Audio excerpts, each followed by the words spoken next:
Welcome back to Your Morning on Spectrum News 1. We are hours away from the start of our weekend and just one day away from the chance to go centuries back in time. That's because the Capital District Renaissance Festival kicks off tomorrow. It's a lot of fun there. As Tamati Woolley told us yesterday, organizers at Indian Ladder Farms are expecting quite a turnout. I know one person who will be there, and that is Julie. Today is Friday the 13th, and you have a very spooky reason to show up there. I do. Yes, let's check out why.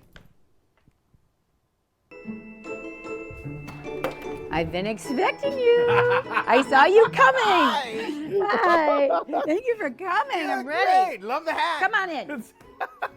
If you know my co-anchor, Julie Chapman, then you must know that she's a big fan of Halloween. Well, I'm so glad you finally came over because I've been dying to show this to you. And here it is, her first book, Witches, Bats, and Mystical Cats, Spectacular Rhymes for Halloween Time. Well, this looks really good. I mean, it looks like... Thank It you. looks awesome. Yeah, my publisher is Saratoga Springs Publishing, local, and my illustrator is a local artist named Anthony Rakicki from Glens Falls. He's a genius. Not a big surprise it's about one of her favorite holidays, but she kept it quiet while working on it throughout the pandemic. I knew you had something, but how did you keep this so quiet from all Well, of you us? know, whenever you try something new, I was a little nervous about it because it was a passion project. I really always wanted to do this for the last 5 years. So what was it like for you when you got this? I mean, it takes a while to write a book, right? To put a book together. What was it like when you first got this in your hands? They arrived, first of all, on a FedEx truck. So I'm like, okay, pick them up. They were heavy, and then I was giddy. I opened the box in front of my family. My daughter was like rolling video.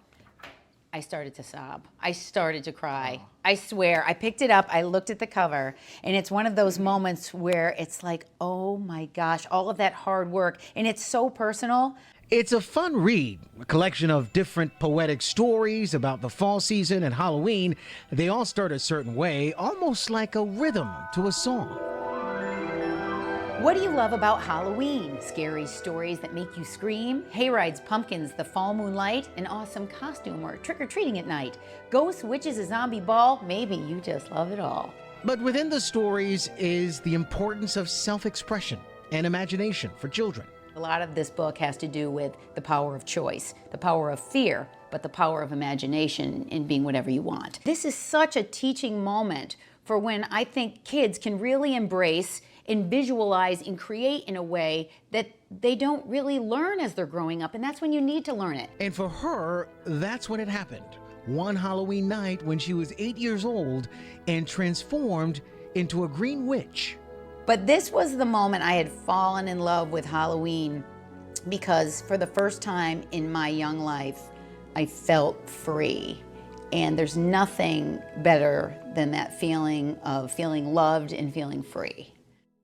And that right there is the key, feeling free and feeling loved. And I have to say, congratulations. Thank you. This is your first one, and maybe many more to come. But how are you feeling? Great. It's been an emotional journey, and I was just, so far it's been received so well, so I'm so grateful. But this book isn't just for kids, it's for anyone who loves Halloween, and you know I'm a nut. Yes. I love Halloween, and I just really hope people embrace it and they enjoy it. It's pure fun. It's a passion project. My heart is in it for sure. And real quickly, the booth at the festival. Renaissance Festival, Indian Ladder Farms. That will be my book launch. So if you're going up there, stop by and see me. I'd love to see you.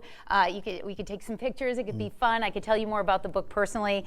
Total passion project. So thank you all so much, and thanks Spectrum News. I mean, you guys have really embraced this. I appreciate it. Congratulations once Thank you. again. And of course, if you're going to head to the festival this weekend, the weather is not going to be so bad. It's going to be kind of nice. It's actually going to feel more comfortable. So let's get the details now. Here's meteorologist Heather Morrison.